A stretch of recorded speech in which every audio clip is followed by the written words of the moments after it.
আমার মুখ আমার শরীর শুকিয়ে গেছে। ও তা বেশ তো। আচ্ছা এটা ভাবলাম মানুষ মাত্রই রোগগ্রস্ত হয়, কিন্তু বলো তো বধূ, তোমার কপালে সবসময় চন্দন থাকে, আজকে চন্দনটা কোথায় গেছে? ও মনে চন্দন লোকাহে অলকার, চন্দন লোকাহে অলকার,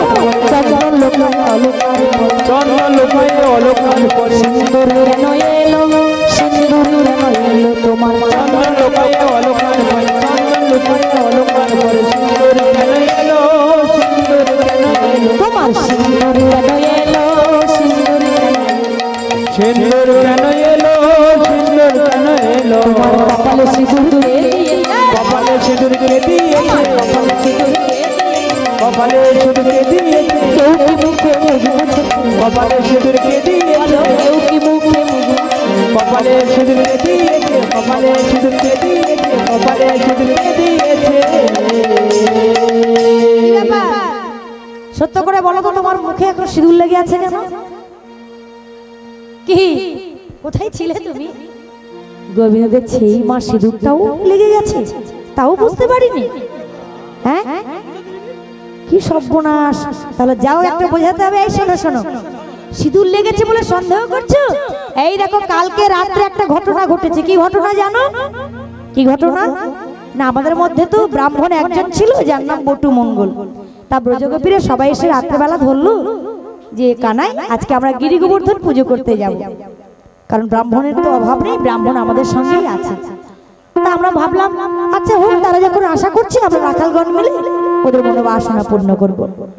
সবাই মায়েরা ব্রজগোপীরা এসে গেছে গো পুজো করবে বলে, কিন্তু সেদিন ব্রাহ্মণ মানে বটু মঙ্গল কোথায় চলে গেছে কেউ তার খুঁজে পেল না। তা ব্রজঙ্গনার দল সবাই আমাকে বললো কানাই ব্রাহ্মণ নেই তো কি হয়েছে, এক কাজ করো, আমরা আশা করে এসেছি ফিরে যাব, তাও তো সম্ভব নয়।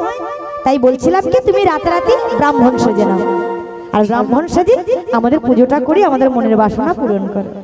তাই জানো তো মা, আমি পুজো করতে গেলাম আর সমস্ত ব্রজগোপী দল ওই গিরি গোবর্ধনের গায়ে সিঁদুর লাগিয়েছিল। আর যেই না সিঁদুর লাগিয়ে দিয়ে গেছে, আর আমি পুজোর শেষে যখন প্রণাম করতে গেছি, প্রণাম করতে গিয়ে আমার কপালে আমার মুখে সমস্ত জায়গায় সিঁদুর লেগে গেছে। ও তাহলে এটা আমাদের জানা ছিল না যে ঘোষের ছেলে রাতারাতি ব্রাহ্মণ সেজে পুজো পার্বণ করে বেড়ায়। আচ্ছা আচ্ছা আচ্ছা, তাহলে তোমার থেকে এটাও শিখলাম কি প্রয়োজন হলে যে কোনো একটা মানুষকে ব্রাহ্মণ সাজিয়ে পুজো করব, হয়ে যাবে। আচ্ছা বলো। হ্যাঁ কি মিথ্যে কথা? তুমি সব সত্যি কথা বলছো তো, আমরা সব বুঝতে পারছি। না না না, তুমি তো ভালো মানুষের ছেলে। দেখো তোমার বাবা নন্দ মহারাজ কত নামি দামি ঘরের ছেলে, আর তুমি কি মিথ্যা বলতে পারো? না না না, তুমি সত্যি বলছো বলে আর একটা প্রশ্ন তোমার জন্য। হ্যাঁ আচ্ছা, সিঁদুর না হয় পুজো করতে গিয়ে মায়েরা কপালে লেগেছে কি বাবা, এটা অস্বীকার করছি না, হয়তো লাল সিঁদুর লেগেই যেতে পারে, লাগতেই পারে, কিন্তু বলো তো বধূ কাজল মানুষ কোথায় পড়ে? হ্যাঁ কি অসভ্য, একদম অভদ্র ছিল। একটা বাচ্চা বলতে পারে কোথায় পড়ে?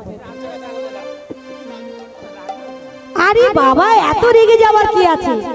হ্যাঁ আরে ভালো কথা বলছি, তুমি রাখছো কেন? কাজল মানুষ কোথায় পড়ে? বলে কেন কাজল চোখে পড়ে, চোখে, কিন্তু আজকে তোমার চোখেও নেই, তোমার এই কাজল এখানেও নেই। কোথায় আছে জানো? বলে কোথায় আছে কই বলো দেখি। বলে অঞ্জন কাহে গন্ধ, অঞ্জন কাহে গণ্ড তোমার অঞ্জন কাহে গন্ধ, অঞ্জন কাহে গণ্ড হৃদি খণ্ডন আধারে, হৃদি খণ্ডন আধারে, অঞ্জন কাহে গণ্ড অঞ্জন কাহে গণ্ড হৃদি খণ্ডন আধারে, হৃদি খণ্ডন আধারে, হৃদি খণ্ডন আধারে, হৃদি খণ্ডন আধারে, হৃদি খণ্ডন আধারে। গোবিন্দ দেখছে সর্বনাশ, এইবার আমি কি বলবো? আমার বুকের মধ্যে দেখতে পাচ্ছে কাজলের দাগ, হ্যাঁ মুখের মধ্যে দেখতে পাচ্ছে, কিন্তু এবার আমি কি বলবো? উত্তর তো আর নেই। এবার কি করছে?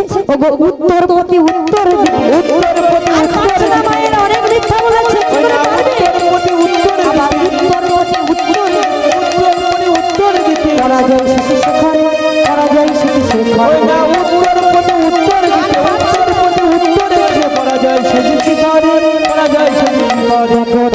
শশী শিখরে পড়া যায় শশী শিখরে নারে উত্তর দিতে আজ নারে উত্তর দিতে নারে, নারে উত্তর দিতে নারে উত্তর দিতে নারে, বোবার মতো দাঁড়িয়ে থাকে, নারে উত্তর দিতে নারী বোবার মতো দাঁড়িয়ে থাকে, নারে উত্তর দিতে আহা বোবার মতো দাঁড়িয়ে থাকে, নারে উত্তর দিতে বলে নারে উত্তর দিতে নারে, এমন বোবার মতো দাঁড়িয়ে থাকে নারে উত্তর দিতে নারে, বোবার মতো দাঁড়িয়ে থাকে আরে নারে উত্তর দিতে নারে, কেমন বোবার মতো দাঁড়িয়ে থাকে নারে উত্তর দিতে নারে, বোবার মতো দাঁড়িয়ে থাকে নারে উত্তর দিতে নারে, বোবার মতো দাঁড়িয়ে থাকে নারে উত্তর দিতে নারে, বোবার মতো দাঁড়িয়ে থাকে নারে উত্তর দিতে নারে, নারে উত্তর দিতে নারে, নারে উত্তর দিতে নারে আরে আজকে আর উত্তর দিতে পারছে না, গোবিন্দ ধরা পড়ে গেছে। সখীগণ বলছে আর কত বধূ মিথ্যা কথা বলবে, সত্য করে বলো তো তুমি কোথায় ছিলে? সঙ্গে সঙ্গে গোবিন্দ বলছে সখীগণ আমি ভেবেছি তোমরা অবলা সরলা নারী, তাই তোমাদের এতক্ষণ বোকা ভাবছিলাম, কিন্তু এখন দেখলাম তোমার কেউ বোকা নয়, বোকা আমি। সত্যি কথা বলতে কি জানো, আমি যথাসময়ে আসতাম, আরে নুপুর এমন করে বাজলো যার জন্য চন্দ্রাবলী আমাকে ধরে ফেলেছে, যার কারণে আমি আসতে পারিনি, তাই আমার দেরি হয়ে গেল। ঠিক আছে ঠিক আছে বধূ, তুমি আসো না বলে তোমার এই দেরির কারণে আজকে গোবিন্দকে না পেয়ে শ্রীমতী রাধারানী কি করেছে জানো, যা কিছু আয়োজন করেছিল ফুল দিয়ে সাজিয়েছিল সব কিছু খুলে নিয়ে যমুনার জলে ফেলে দিয়েছে। প্রতিজ্ঞা নিয়েছে আর কখনো সে তোমার সঙ্গে কথা বলবে না, তোমার সঙ্গে সে কোনোদিন কথা বলবে না, তোমার মুখপানে সে কখনো চাইবে না। কারণ সে বলল যে গোবিন্দকে এত ভালোবাসে, সে যখন আমার কথার কোনো মূল্য দিল না, আমি আর গোবিন্দের সঙ্গে কথা বলবো না। এই কথা বলেছি, বলে হ্যাঁ।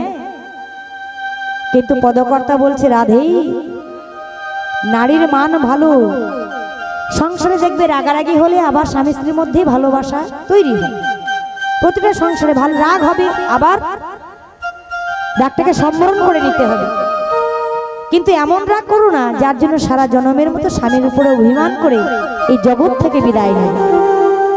অনেকে কিন্তু রাগটাকে ধরে রাখতে পারে না, ধৈর্য দিয়ে ধরতে পারে না। তাই মহাজন বলছে রাধে তুমি যে পরিকল্পনা নিয়ে বসেছো গোবিন্দের সঙ্গে কথা বলবে না, এমন দিন আসবে কথা বলতে তোমায় বাধ্য হবে। তাই নারীর মান করা কিন্তু বেশি ভালো নয়, মান করা ভালো, অত্যাধিক মান ভালো নয়। তাই নারীর এত মানে ভালো নয়, ওরাই কিশোরী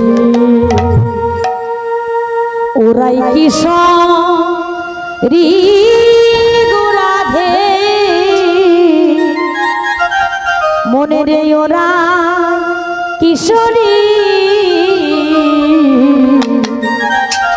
নারীর এত মানে ভালো নয়, ও নারীর এত মানে ভালো নয়, ও বলে ওরাই কিশোরী গো রাধে, ওরাই কিশোরী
ওরে কিশোরী। তাহলে রাগ অভিমান করে বসে আছে। এইবার গোবিন্দ সরাসরি গিয়ে সেই জায়গায় দাঁড়িয়েছে। একটা পুরুষ মানুষ হয়ে নারীর কাছে যখন নতজানু হচ্ছে, তাহলে রাধার কি করণীয় কাজ? যে গোবিন্দের সঙ্গে কথা বলা, তাই তো? গোবিন্দ গিয়ে বলছে, রাধে, আসার কথা আমার নিশিতে, কিন্তু আমি একটা কার্যে আটকে যাওয়ার ফলেই আমি তোমার কাছে যথাসময়ে আসতে পারিনি, যার জন্য আমি নিজেকে নিজে অপরাধী মনে করে তোমার কাছে ছুটে এলাম। তুমি আমায় ক্ষমা করো রাধে। একবার হাসি মুখে কথা বলো, একবার নয়ন মেলে তাকিয়ে দেখো আমি কত কষ্ট করে তোমার কাছে ছুটে এলাম। কিন্তু প্রতিজ্ঞা নিয়েছে, কথা বলবো না, তার দিকে তাকিয়ে দেখবো না, তার কথা কানেও শুনবো না। কারণ গোবিন্দ কথা দিয়ে এলো না। কেন কেন শুনবো? সখীদের ইঙ্গিত করে বলছি, সখী রে, গোবিন্দকে চলে যেতে বল, দরকার নেই। আমি বললাম না তার কথা কানে নেব না, কানে শুনবো না, চোখেও দেখবো না। কারণ যারে আমি বাসি ভালো, কাজলের চেয়ে কালো, যারে আমি বাসি ভালো, কাজলের চেয়ে কালো, কথা দিয়ে আরে লাগো এলো না এলো না, এমন মিঠুর বান্ধব জানা ছিল। যারে আমি বাছি ভালো, কাজলের চেয়ে কালো, যারে আমি বাছি ভালো, কাজলের চেয়ে কালো, কথা দিয়ে রে বন্ধু এমন নিঠুর বন্ধু জানা ছিল না, এমন নিঠুর বন্ধু জানা ছিল না, এমন নিঠুর বন্ধু জানা ছিল না, এমন নিঠুর বন্ধু জানা ছিল না।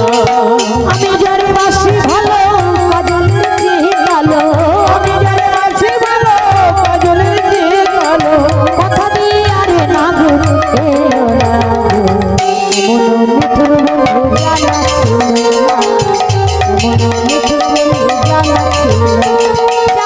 আমি যারে বাছি ভালো, কাজলের চেয়ে কালো, আমি যারে বাছি ভালো, কাজলের চেয়ে কালো, কথা দিয়ে রে বন্ধু এলো না গো, এমন নিঠুর বন্ধু জানা ছিল না গো, এমন নিঠুর বন্ধু জানা ছিল না, এমন নিঠুর বন্ধু জানা ছিল না গো, এমন নিঠুর বন্ধু জানা ছিল না।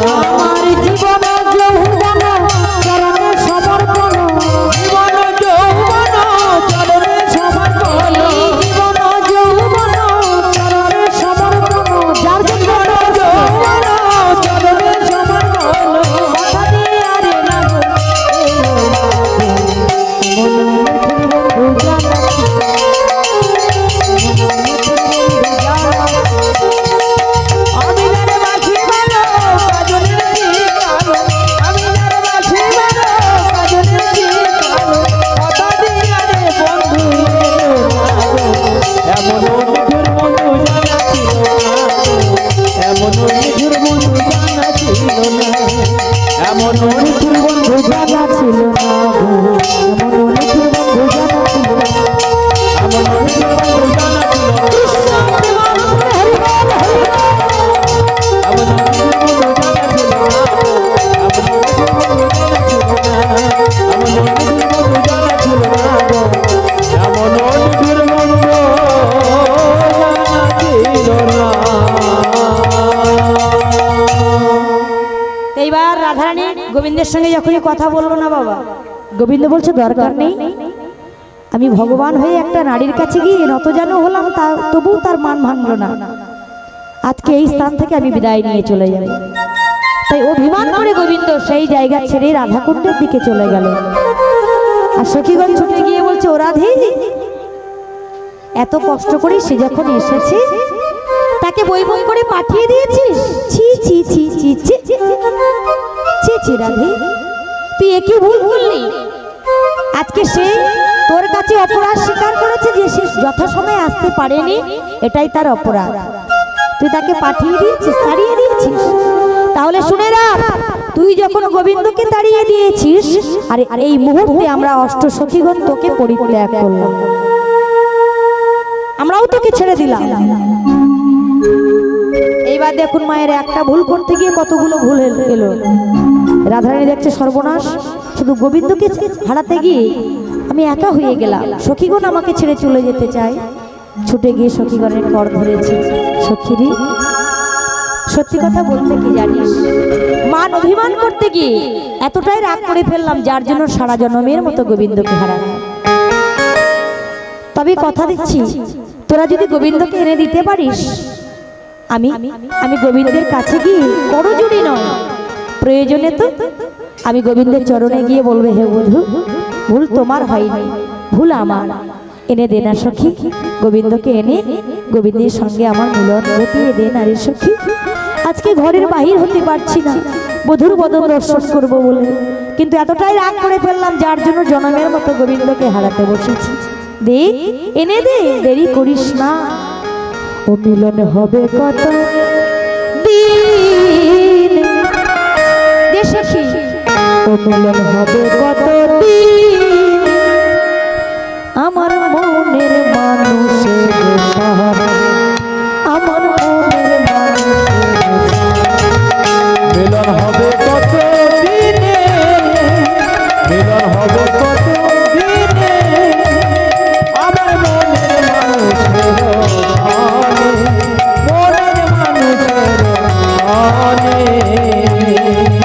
মিলন হবে কত দিনে, ও মিলন হবে কত দিনে, আমার মনের মানুষের আনে, মনের মানুষের আনে।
कर से जाने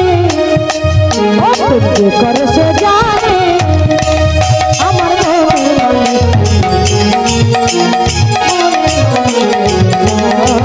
মিলন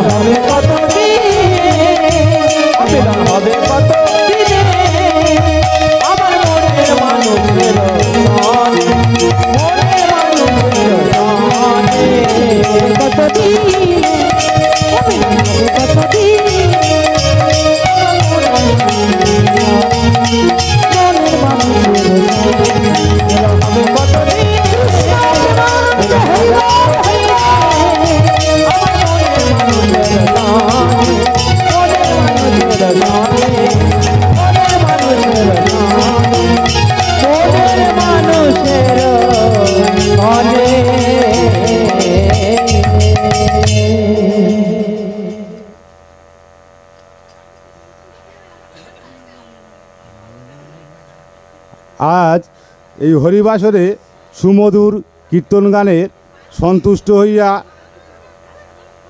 সিঙ্গেরগেরি নিবাসী মাননীয় রঞ্জিত মুন্ডা মহাশয় 85 টাকা উপহার করিলেন। সেই সঙ্গে শঙ্করগেরি নিবাসী দুধকুমার হালদার এই বাচ্চাটির বাজনার সন্তুষ্ট হইয়া 85 টাকা বাচ্চাটিকে উপহার করিলেন। তৎসঙ্গে সিঙ্গেরগেরি নিবাসী সঞ্জয় ভান্ডারী দুজন খোল বাজিয়ে সন্তুষ্ট করাচ্ছে, এই হিসাবে সঞ্জয় ভান্ডারী দুজন খুলিকে 10 করে 20 টাকা উপহার করিলেন।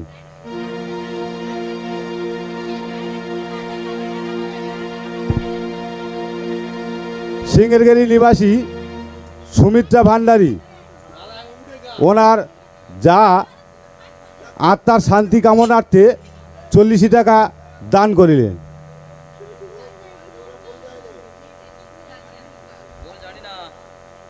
জয় রাধে।